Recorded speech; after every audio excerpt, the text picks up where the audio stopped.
right, so we're going to talk about AI today, and my goal, and what I have been in software for 30 years, and I am passionate about helping small and mid-sized companies implement technology.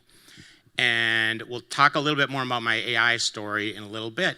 But my dad asked me, my dad is 94 years old, still lives on the farm, and he's a farmer, right? And he asked me, hey, can you talk about this AI thing at something this summer? And he's like, what does that stand for again? Artificial insemination? I'm like, no. So artificial intelligence, this is what we're talking about today. So I think from your business, there we go, this is probably going to be one of the biggest impacts you're going to see in your business in the next 3 years, is the impact of artificial intelligence. It is going to impact so many things, and we want to talk about both the values of that today, but we're going to talk about some of the challenges and hopefully give you some ideas of things that you as business leaders need to be thinking about in your business in order to apply this. So I like to start off with this quote from Bill Gates. The impact that this is going to have and how it's going to change a lot of the things we do is just out of this world. As he says, it's bigger than the microprocessor, personal computer, the internet, and the mobile phone. And since this quote, he's actually says bigger than all those combined. So it's a big deal. So I find it really useful to start out to kind of get us all on the same page. What is AI and how did we get here? AI started with machine learning, and it's been around 70 plus years. So this is not a new thing. We're going to talk about why this is in the news lately and why this is a big impact coming up on all your businesses, your personal life, everything else that we're going to touch on. But basically, the foundation is it's machine learning. And machine learning is really a simple concept. It's a hard process, but it's a simple concept. So basically, you take some data, you run it through a training process, and you develop a model. It's just a series of math formulas. That's all it is, right? Once you have that trained model, again, it's a series of math formulas to actually generate an output. So the key one, there's all sorts of different machine learning algorithms, tens of thousands of them, different types for different situations, and these have been around a long time. I guarantee you're using a bunch of these every day already, and you don't even know it. If you use your phone, you get autocorrect. Some of these things, they're all using machine learning algorithms. Your security systems are already using machine learning algorithms. So this isn't really new. But we want to talk about one type particularly, which is called a neural network. So neural networks developed back in the 1950s, and the goal was to build technology that replicated the brain. So if you look at the diagram here, basically what happens is once the model is developed, you pass in some data on the left, and you get out a response on the right. And a bunch of stuff happens in between there. But that stuff in between is a really simple calculation, actually. It's just a math formula that spits out the number. So how is this useful? Why does this matter? Think of if we wanted to develop an algorithm to play chess, how would we do that? So we'd build this huge worksheet of all the inputs we could do, all the outputs we could do, and what the recommended one was a success or failure, and we would feed that in to train this model. The green dots, the yellow dots, the red dots on here don't really matter. What matters is all those lines in between them. Those are all weights that help us determine how active that node's going to be when we run the calculation. So all we're doing when we train is adjusting the weights of those nodes. And I know this is a little bit technical, but this is really foundational to understanding this is not, the computers are not thinking, and I don't want you to think the computers are thinking, but if you played with ChatGPT, it feels like they are to some degree, right? You're getting a natural language feedback. It feels like you're talking to somebody. So I just want to point this out, that this is the foundation of where we've come from. And now we're using large language models, which it's just a neural network, but it's a massive neural network. So in 1993, I actually built my first neural network. I have an economics degree, actually, and I was working as a commodities trader at the Minneapolis Grain Exchange. And I was going to nightly meetups, which now we call meetups. Back then, they were just getting a group of people together to talk about AI in financial trading. And we were building our own AI models to help with financial trading, but we were running a 286 computer and it didn't have enough bandwidth. Like I was building like 50 nodes, right? Well, now we're talking about things that have 100 billion nodes. But what's interesting about that is it solves two problems which are exciting today. One is it makes it so that we can actually talk to these models in natural language. And it allows these models to have multiple areas that they're good at, right? And as you chat with ChatGPT, it seems like it's good at every area or most areas, right? So they're no longer confined to playing chess with a model or optical character recognition or a specific task. They now have this ability to actually do a whole lot of things in the model because it's trained on so much data, and they're just getting bigger and bigger and bigger and able to do more and more, better and better. So one last thing I want to point out on this slide, GPT, people ask me what that stands for. It stands for Generative Pre-trained Transformers. All that is that means you can talk to it in natural language. So there's lots of different GPTs out there, and that's what that means. So let's walk through, like, where are we at right now? So right now, we have the large language models that are out there. How many people here have played with ChatGPT or Bard or any of the others, even through Bing? People have tried it? 80% maybe? All right, that's good. So the large language models and these chat interfaces are how we're doing a lot of interacting with AI right now, right? One of the things that we're going to talk about today, and I think AI going forward, one of the interesting things is it's going to be our interface to a lot of technology. So rather than having to go through a lot of other processes, I'm a developer the last 30 years, and you're probably not going to need developers to build interfaces to REST APIs, as an example. You will use your large language model, tell it what you need it to do, and it's going to create it and actually then execute the process. So it's a tool to integrate with all the other technology we use. It'll be the front end to a lot of technology in a natural language where you don't need to be a tech person anymore. So I'm guessing a lot of you are tech people. That might be a little bit scary. I don't believe your jobs are at risk, so we'll come to that in a little bit more. All right, so, and we have the chat interface in front of that. And you guys have seen ChatGPT, so I'm not going to go there.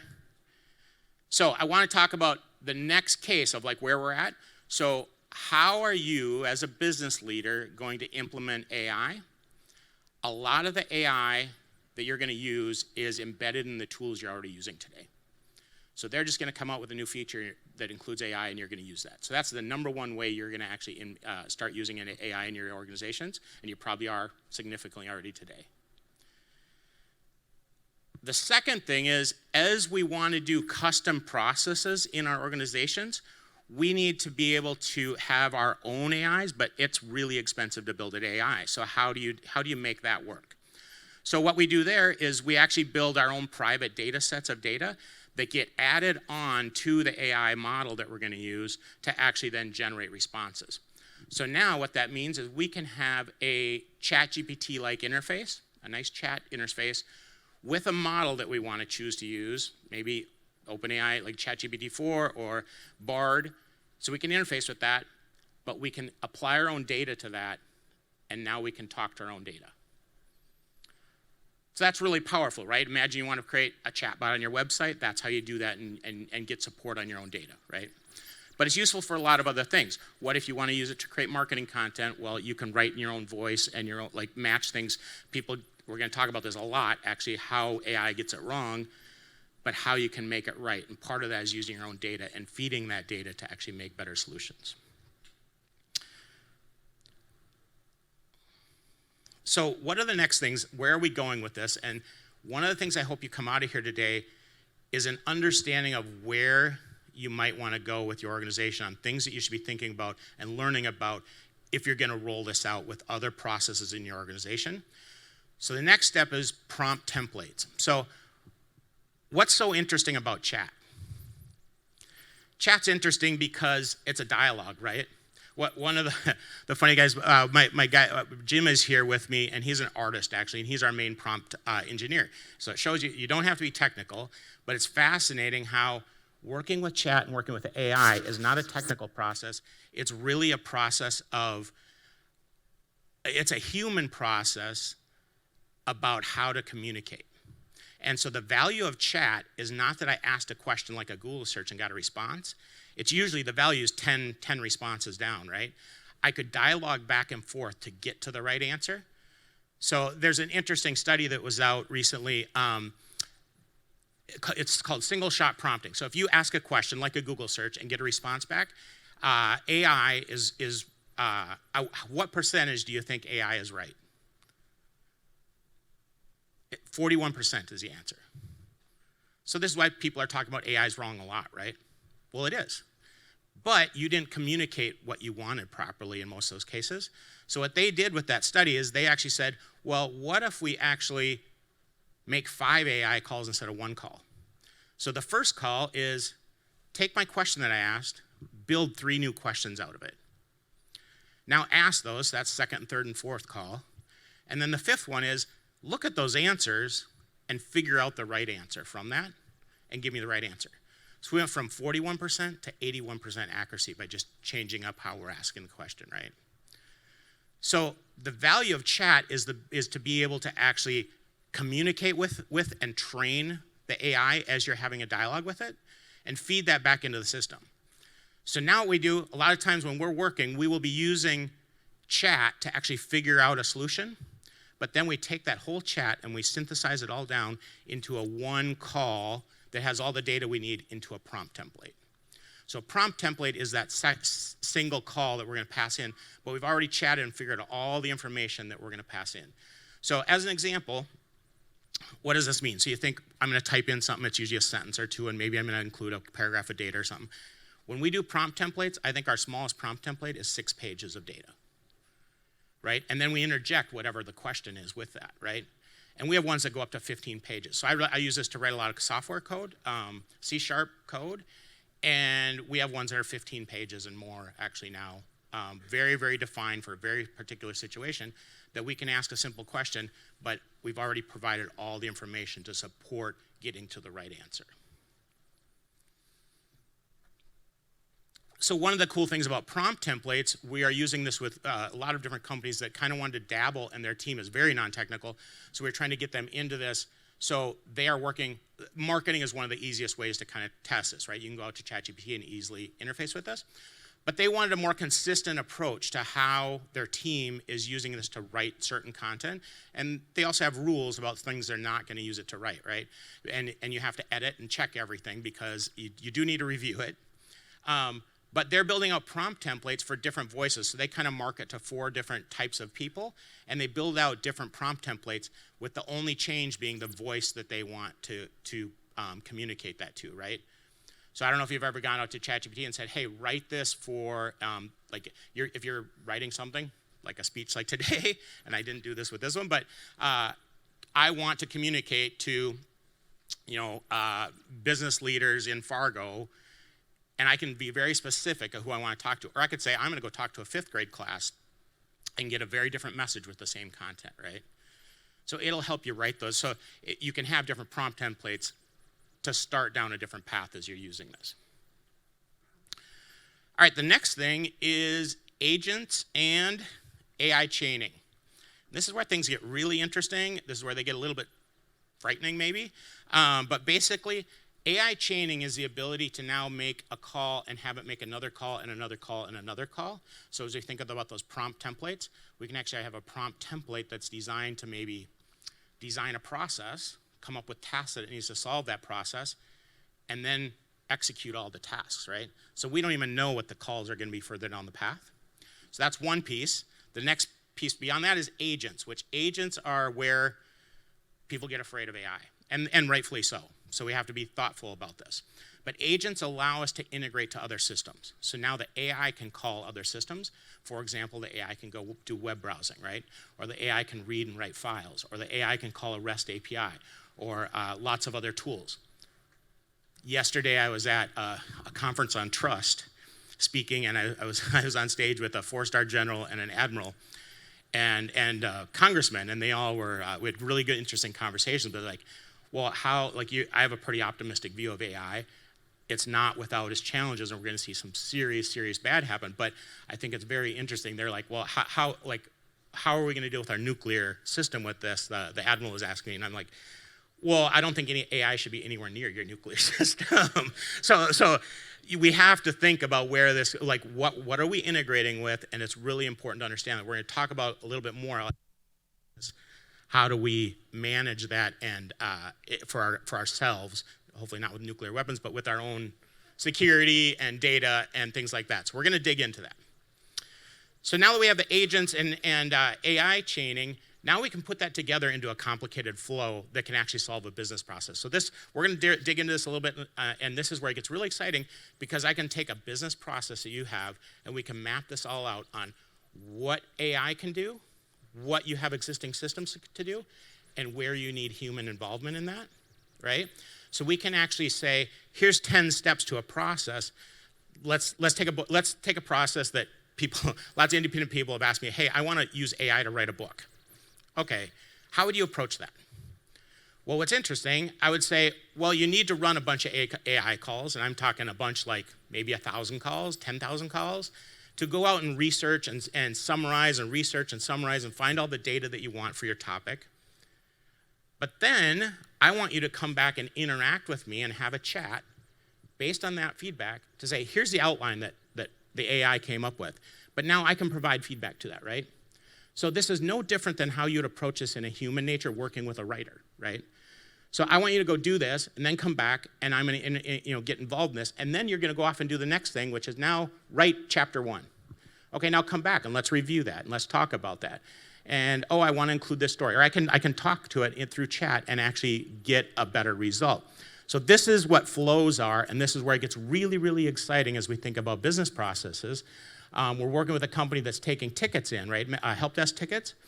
And we're able to actually go through, we're not automatically executing these, but we're able to identify what the potential steps are to solve the problem in a lot of cases.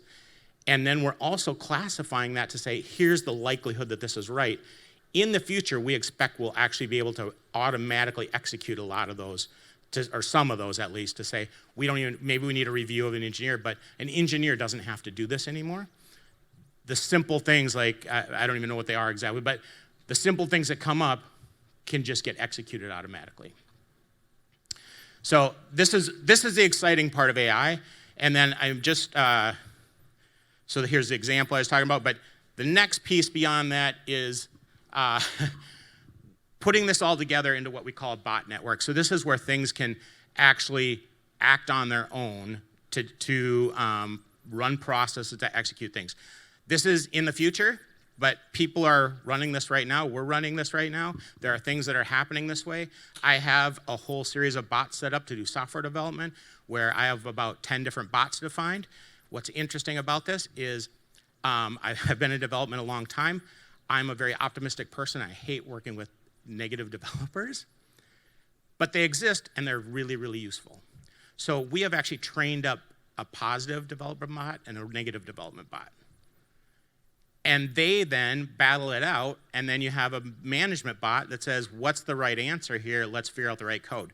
Well, so a few months ago, I ran 63,000 AI calls in 4 hours and wrote 52 pages, 52 files of code, which would have taken several weeks to do.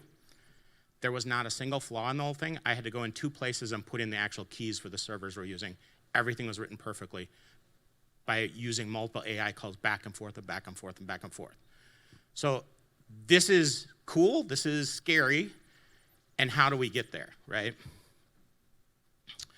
So let's talk about some of the benefits this is gonna have. So obviously, my goal is to help small businesses implement this, and it is not to replace your team. I think we're gonna be in a very collaborative approach where AI is gonna be working with your team, and some of the tasks that your team is doing now can be done by AI, and it can make them better, and you will be able to actually accelerate the growth of your organization, maybe not adding people, but not necessarily replacing people. So the ability to chat, so there's a lot of ability to use chat not only to solve a problem and answer a question, but to actually gather information and build your knowledge base of your organization.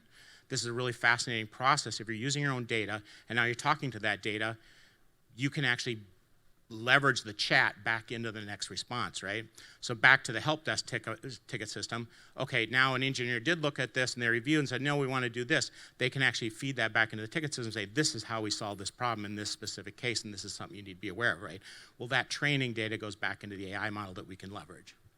So this is where it gets really exciting that we can build these automated processes. The flows I talked about, the ability to integrate and build processes out for your organization is super powerful. This is what we're spending most of our time on now. The last thing I want to mention, so far I've been talking mostly about the ChatGPTs, the Bards, Anthropic, these not open source, but open AI platforms that we can interface with.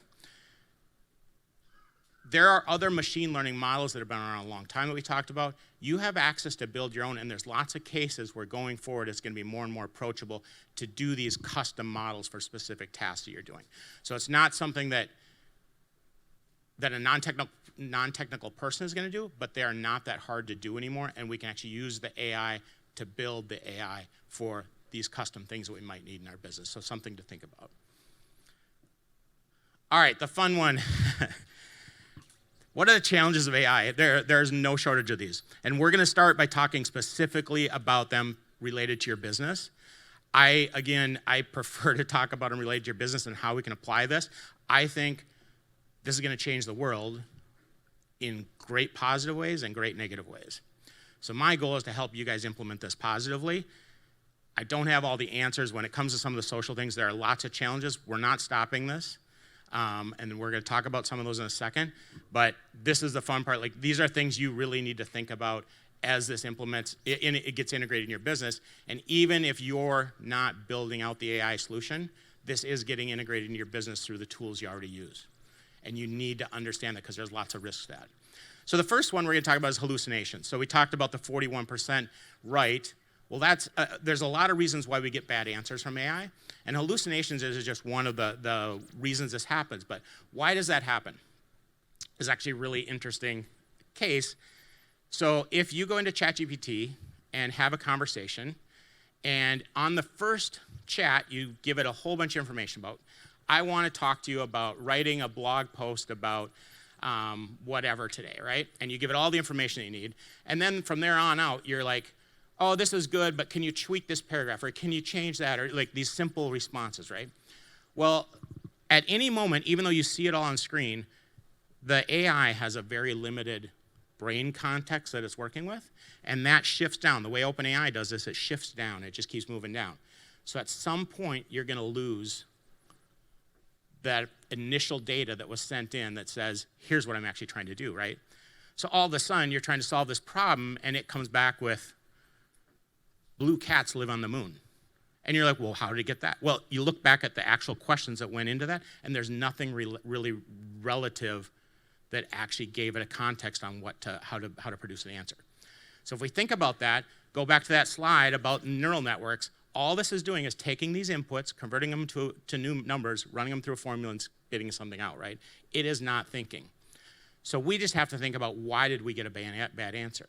The simplest solution to that is to, if you're using chat, is to periodically, maybe every 10 messages or so, 8 to 10, is feed back some of the context that you've received back as you've chatted with the system, to actually keep that context in there.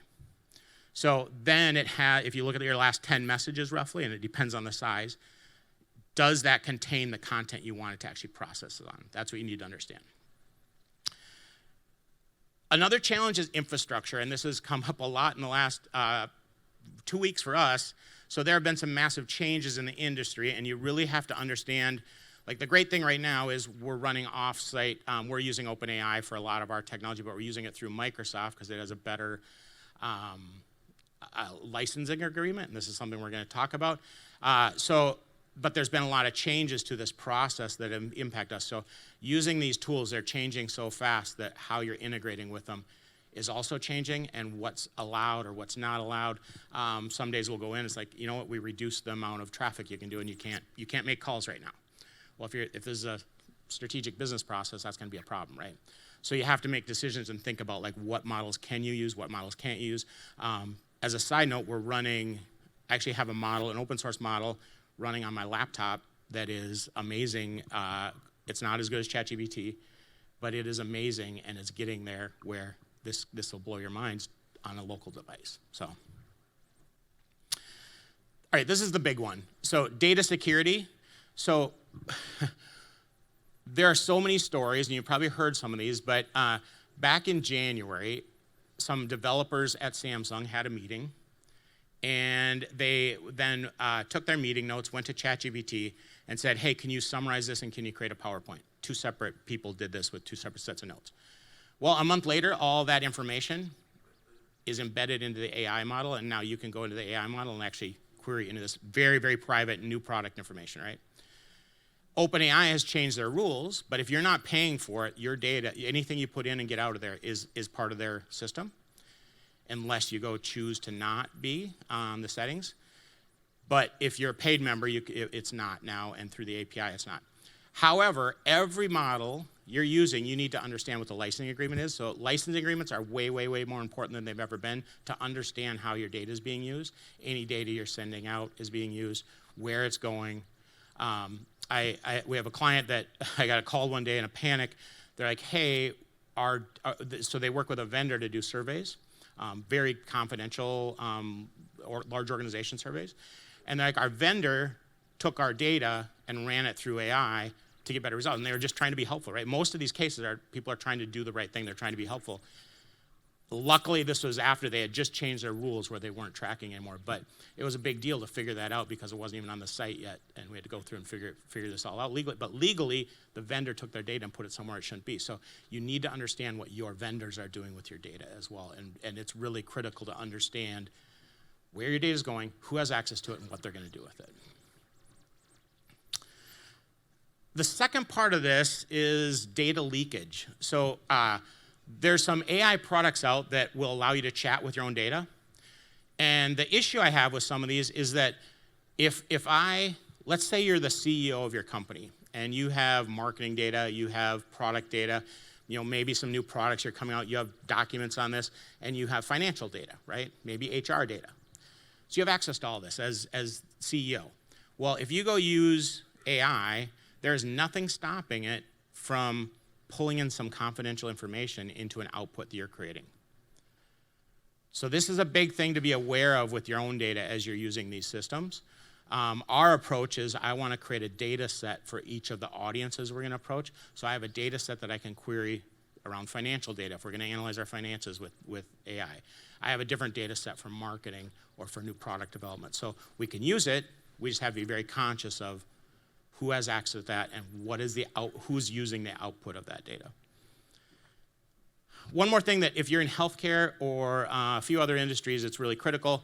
There's lots of things that you can't do with AI because of the regulation in the sense that you have to know how you went from A to C, right? With AI, B gets left out because you just punched it in, you got to C, and you don't know how you got there. So you have no traceability, you have no explainability of how the process worked. And so this can be a problem in certain industries as you're thinking about implementing. Misalignment, right now this is just a challenge with the organizations trying to figure out how to implement this and getting everybody on the same page. And then legal and regulatory compliance, we're going to come back to that in a more general challenge in a second. And integration with third parties I talked about in the sense that we need to understand who's using our data and how it's getting used. It's very, very important. I do want to mention, so skills gap, this is really critical. We work with a lot of teams that are trying to implement this, and I find it really interesting who is willing to try this and who is not willing to try this. We worked with a company and they went through all this process with the whole team, getting them up to speed, developing their prompt templates. They were going to use it for just some very simple marketing to start with. Got it all done, and their 3 newest team members, very young, said, no, we're not going to do it. And like, well, you just spent 2 months developing all this. Like, why aren't you going to do it? And they're like, we just don't believe in AI. It's like, okay, well, that's not invalid logic. AI is a scary thing. It's our job to help guide these people of like, why is this valuable? Let's try something. Let's see what the possible outcomes are. And so there's a process to take them through to get them there. But it is a big gap. There's a process of teaching and guidance that has to come along with this. All right, so let's talk about general risks, and I'm going to kind of fly through this a little bit. There are lots of them, and I'm not going to touch on most of them, but you can see them on the presentation. There's a couple I want to call out. So ethical risks, I think this is the #1 issue we're going to see. AI is not inherently bad and inherently can't do bad things. I don't want it near any nuclear weapons, but it's not going to do that. It's a math formula. It's not thinking, and no matter what people say, it's not thinking, period, right? And so it can't think. But it gives us the response based on what we trained it to do. People, on the other hand, can do lots of bad things. And people will use this in ways that are terrible. So already, I think it was the head of anti-Norton virus. He was interviewed a while back, and he's like, are you concerned about AI? And he's like, no, I'm not concerned about AI. They're like, well, why aren't you concerned about AI? He's like, well, here's the deal. We have 1,000 times as many viruses coming out every day. He's like, well, why isn't that a concern? He's like, well, we've already programmed for them because we're developing 10,000 new signatures a day to fight that using AI. So AI is going to be used for the good, it's going to be used for the bad, and it's how we balance that. And if we don't use it for the good, the bad's still going to happen. So we need to be prepared to build out systems, build out checks, using AI to actually get us where we want to go. There's lots of other pieces here that we can talk about. I am going to drop on the very bottom one, mostly because it's my beef right now with what's happening. I don't know if anybody heard, there's a new executive order that came out last week around protecting us from AI. I think I had lots of really good conversations on this yesterday. I just want to make people aware because I don't think they are aware. You should go look at it, you should read it. It's a disaster. It is not protecting us against AI, and basically software dies with this bill, or this executive order. So go read it, make your own opinions, but the way we regulate this, there's a problem because we need more people to participate in government that have knowledge, that can share this knowledge so we can make better decisions. But we have a problem in the sense of how we regulate things because our government moves slow. This is going to move so fast that we don't know what needs regulating right now. And when it needs to, it's like, we need this implemented this month, and this month, and this month. So I don't know what the answer is, but there's a big challenge around what's happening. And right now, what happens if we aren't allowed to participate, do you want all your AI to come from Russia and China? Like, that's a valid question around if we're not going to allow us to develop this. Again, I think we have to push on the good part of this because the bad part's going to happen. So. All right, how do we get started? So I want to give you some tips on how you can actually start to implement this. So the first thing is start to play with ChatGPT. If you haven't done this, it is a very powerful thing to start to play. The first time you do it, it's like, wow, this blows my mind. And then I feel like we're kind of in a lull period where everybody's kind of, over the last 6-8 months, like, this is interesting, but what can I actually do to apply this to my job? I'm hoping we get a couple tips today on that, and we'll walk through some things. Let's start to play with it. What we recommend is for every organization, even if you're not looking to implement AI right now, we recommend you start to create an AI strategy team. Pick like 3 to 5 of your key leaders. Potentially, we really want to look at people that have a broad range of scope across your business that can think about this and start to identify places where you may want to implement this. But the number one thing you want to do is communicate to your organization how you're going to use AI.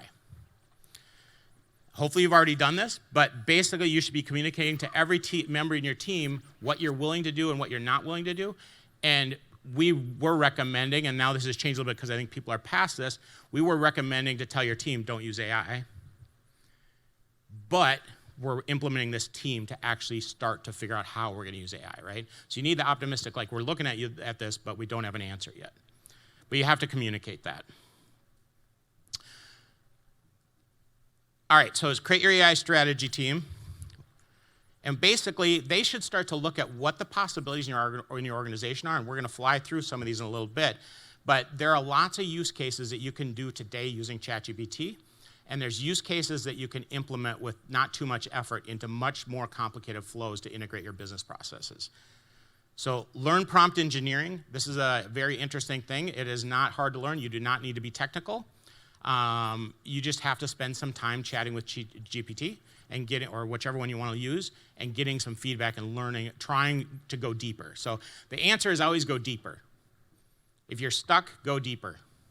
So it's an interesting thing. Again, Jim here probably has more hours on ChatGPT than anybody, and he has hundreds and hundreds of hours using this. And he does some videos. We do some training videos, and he's done that on prompting. But I think he has messages where he's hundreds of messages deep in a chat, And so we've been able to test some of these hallucination concepts, but also like how do you get your questions answered and how do you navigate the chat to actually build a better answer? It's just keep going deeper and keep asking more questions. Figure out the strategies for the use cases you want to implement. Start to identify the tools. Again, a lot of these can be done with chat or other GPTs to start with, and then you can branch off from there. That's a very easy way to get started, or with the other tools that you're going to provide that you're already using. And train your organization. So you have to provide training with this. It's really important that you start to share this and get people involved and ask questions and let them ask questions so you get to the right content. We've seen a couple situations where people have taken a team and said, we're going to develop a tool to create content around this piece, but they didn't get the right people involved. It's like, well, that doesn't really fit into the process that they actually implement. So make sure you're getting people involved early and then training them on how to do that. One of the great things about chat is you can start to collect organizational knowledge that you can store back in your systems for future conversations. So I think in the future, we will have bots, like we'll all have a bot that we'll be talking to, and that'll be our way of capturing all of our knowledge, which is great. Someone leaves, but you still have the knowledge associated with how they do their job or who they need to contact or how this process works because you're capturing that as it goes. But as you're chatting, we want to capture that and make sure that we're building our whole knowledge base. So then obviously monitor and then repeat the process, keep implementing. All right, so we're going to talk briefly about prompt engineering. So prompting is not a technical process at all. It is a very human process. We really recommend that as you're talking to a ChatGPT, you treat it as a human. So treat it like a new employee. So let's take you. So I don't know if you're a software developer. All right, so if I told you to code something, you're going to give me garbage back, right? But I could teach you. So I could teach you how to do that, and you could actually write software. It's the same thing that we have to think about when we're dealing with ChatGPT or other systems. So we have to guide it on what we want, what our expectations are, correct it when it's wrong, and keep providing feedback. It is no different than hiring an employee. So some of you might be thinking, well, then why would I do this? This sounds hard. But it's really, it's about our communication with it. This is not a technical process, it's a communication process. So much of getting this right is prompting and the communication process with that. So let's take an example of prompt engineering. So the first example is, if I just typed in, I want the airport codes if I want to fly from Orlando to Boston. Well, in ChatGPT 3.5, this answer was right, I think it was about 25% of the time.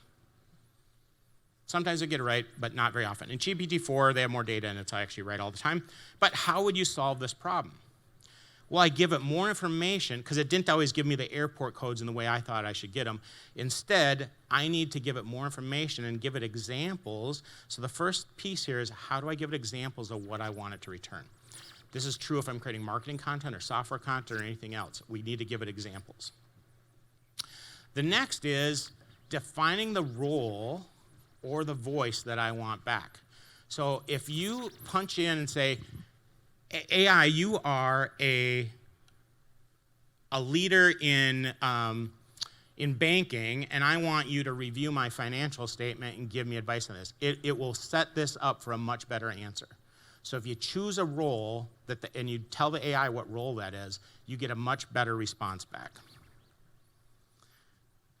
Another thing, and I don't know if you tried this is some fun pieces, but you can also be very specific and be more specific about what you want. So like I said, most of our prompts are 6 to 15 pages when we start something, once we've built it out. It's because of this, because we're giving it more and more information. We're never giving it just this simple paragraph, but this is as an example. But one thing that's kind of fun, you can actually write in a whole lot of writing styles. So you can tell it to write, be witty. Add some jokes. The jokes aren't always great. Sometimes they are, sometimes they're not. But it'll create jokes for you if you want it in your writing. So it's very creative in what it can do, and you just have to be creative in how you're responding to that and guiding it. So the other piece is, as you go through, we talked about how we hallucinate by losing the initial information, but we want to take, and maybe it's across multiple chats, we want to take this data and consolidate it and say, here's our starting information that I want you to start with. So we can provide that starting point for it. So we want to leverage the information we've already used in other chats into what we're going to create, because you're talking about it differently. All right, where can I apply AI? We're going to kind of fly through these, but I want you to kind of look at these and pay attention for about 3 minutes and think about places you might want to apply this in your organization, things that might make sense. So we're just going to kind of fly through these. So the first one is ideation and new business ideas. So interestingly, we have done a whole bunch of research on this and created a whole lot of contents, including writing several business plans using AI in just having conversations, right? Doing the market research with AI, doing the evaluation, the financial evaluation, all these pieces to a marketing plan or to a business plan, which is really fascinating. We've also used it to do our own marketing plan and create marketing aspects of this, which is really interesting for when you're talking to a software developer. So it's a fun process. There's lots of things you can do there from a content creation. So as we think of ChatGPT and these kind of type of tools, it is really a great content creation tool, right? So that's really the thing it does best. So anything that you're creating content, whether it's marketing content, software content, documentation, these type of things, it does really, really well.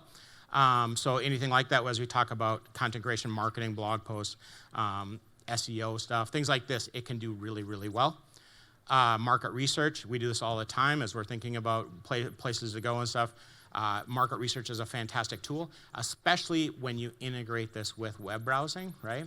So if you have ChatGPT 4+, then you can actually integrate the web browsing. So now you can ask it a real-time question, get real-time data interjected into your question with the AI model to actually find real deep responses, pretty much just like I would do if I went and did the research myself. Customer support, this is an interesting one. I'm guessing we all have customers to support, and you are going to see a lot more chatbots out there to help support people, and this is one of the things that how can you provide a better customer experience in different situations where it might be, you might not have the staff to do this right now. And so how can we leverage chatbots to actually make a more engaging experience with us to flow them through our processes to get questions answered. There's lots of human resources things, obviously content creation, evaluation there. Training, I want to touch on training a little bit. This is one of my favorites, actually. I think what we can do with training with AI is fascinating for the reason that if we can actually build targeted training per person and then present it with an avatar and a voice of someone that person can relate to. So everybody's training is different, but it's the same message, right? This can all happen on the fly. It's really, really fascinating. There's a lot of companies working on this. It is personalized training. I think our whole education system, what if your kid has their guide for their entire education career that takes them and knows where they're at, what they should be working on next, and can track them through the whole process, right? That's coming, and there's people working on that. It's fascinating. One last thing I want to point out here is documentation. So we've actually done this with a few clients. We had a client that had a bunch of code written, and then the guy left a year ago, and they haven't been able to do any integrations with us because they have no documentation. So I took their code, ran it through 25 minutes later or so, had, I think it was 75 pages of code roughly, of documentation roughly, and now they've been working with that system and actually integrating it. So the ability to take and point it at something like that and actually generate something useful very, very quickly is very doable. Software, obviously, there's lots of software capabilities from code creation, documentation, automating processes, debugging and reviewing code. This is fantastic. I was working on a long project, 4 years long, the hardest project I've ever done, and we were using this to actually identify some of the issues. We just couldn't figure out there were some kind of gremlins in the code, and we were able to use this to help iron that out, which is really fascinating. Legal, I'm not a legal person, so don't take any of this as legal advice, but there are some big cases. I don't know if you heard of it maybe 6 weeks ago or so. There was a big case. They got all ready. They did all their work, but they used ChatGPT to prepare all these documents. None of it was right. So the judge threw it all out, and they lost their case because they did not review anything. All the cases that it had identified were made up. So it looked good, but then they started reading it. It turns out it was all fake. So everything needs to be reviewed and checked.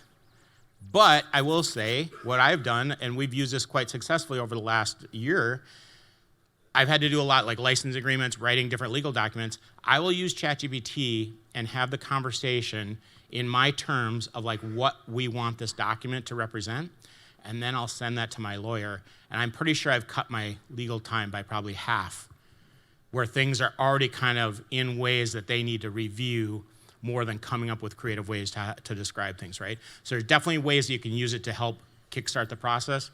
Don't get rid of your lawyer, though. Financial. So financial is an interesting one. This is high value, but there's some problems with this. So AI is notoriously bad at math. You think, well, it's all math and numbers. It's notoriously bad at math. So it can evaluate things really well, but it can't do math around these numbers need to be combined and then do some calculation. It's not going to do that. So if it needs to be calculations, it's terrible. If you want to do comparisons or where are we at this quarter from last quarter, things like that, it's actually really good. So there's good use cases, there's bad use cases there. And this, I think, one of the ways you're going to use this with financial tools is the tools are going to be coming out with that very, very shortly. There's lots of daily tools, like just as you're writing emails, crafting things that you need to speak or write or talk about. It's actually really useful for that. There are some cool things on the horizon. I read a lot of research papers on this, and it's a lot of fun. There have been a bunch of tests on how to use AI in CAD design, and it is amazing over the last 6 months where it was and where it's at now to be able to talk to your computer and create a CAD project, right? For all sorts of different things. Again, the companies that build CAD software are building this into their tools eventually, but right now there's just a whole lot of code out there that people are trying. You can test these things. People are talking about it and sharing it. So it's very, very interesting. Same with electrical circuit design. Security assessments. So security, obviously, there's probably quite a few security people here. That has been around a long time in some ways, but that's changing significantly with how it's getting implemented in those security solutions. The last is robotics. I like robotics. I think it's fun. I have a little robot at home that's fun to play with, which my wife doesn't understand at all, but it's very fun. It is amazing. Robot programming is extremely hard, and they said, can't be done with AI. It's too complicated. Well, Microsoft Research did a test this summer, and the goal was for a robot, two-armed robot, to basically balance a ball on a plank, right? And they were trying, and they tried to get this to do it. Well, they let the AI at it. In 1 minute, it had figured out how to always keep the ball on the plank. It's not too complicated. It's just how we talk to it. They completely changed the framework for how you describe things to the AI. So sometimes we need a mind shift to change how we're looking at it. All right, we're going to talk about two use cases that are really relevant to an organization that are a little more complicated. So the first one is data processing. So we all have data we need to process, and AI can be really valuable. When is it valuable? The number one thing that I see this being used for is taking qualitative data and making it quantitative. So I have, one of the breakout sessions, we're going to dig into this a little bit. We have some review data. So we're going to take some reviews, and we're going to run it through AI to make it numeric, so then we can do more searches on this and categorize it by product, right? So we're going to look at that later today, but it's really, really good, but it's a different process. So we talked about being able to search your data earlier. There's two ways to work with data when it comes to AI, and this is a much different process. We need to look at every record rather than give me some feedback from the most relevant data. Two very different processes. But here we want to loop through every record, so what we're going to do, we're going to go through and actually read a record. We're going to load that into memory. We're going to classify it, and we're going to save it, and then handle any outliers, right? And we're doing this all while using our set of rules and our data behind the scenes to drive that. So it's a very interesting process that can get applied to a whole lot of things, but this is where AI becomes really valuable. This is not very expensive to do, and it's fairly easy to tweak because this is something that a lot of times will have to get tweaked over time. This one we talked about briefly. If you're going to write a book, how would you do that? Well, you're going to create a whole series of prompts. Maybe here we have about 8 of them, maybe. And then you're going to run those over and over and over again and passing in different sets of information. to actually generate all the information you need, and then you're going to start to summarize that back down. So it's kind of this process of bring all my data together, collect it, build it into memory, now summarize it back down, and then build it up and summarize it back down into the chunks we want. So it's a very interesting process. And again, this is a flow, so it's a little more complicated. You can't just do this in AI, but you could just use, or in ChatGPT, but you could use ChatGPT if you were going to write the book and wanted some guidance along the way. But we're able to do, we're working with a friend of mine on, he's trying to write a book on financial stuff, and we're working with him to actually build out a flow to help him write his book. And he has about 300 podcasts he's done, and he's written like a 40-hour training course and stuff. So we're taking all that as the input to actually generate the plan and generate the book. So we're kind of working through this process. It's a very fun one to kind of experiment with. It takes a lot of AI calls, which costs a lot of money, but it's very interesting.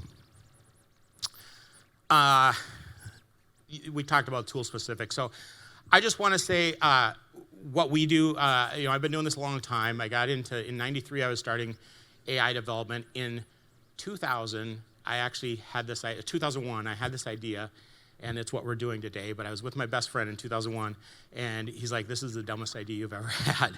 It wasn't possible then. What's possible today is amazing. Now his wife works with me, and we're working on this project. But we actually have a few different things we do. We have a platform, we have training to help small businesses learn about AI. And today, at our booth over here, you can put your card in. Network Center has purchased a 1-year training that someone's gonna win. So feel free to put your card in there, and we'll have a winner later this afternoon.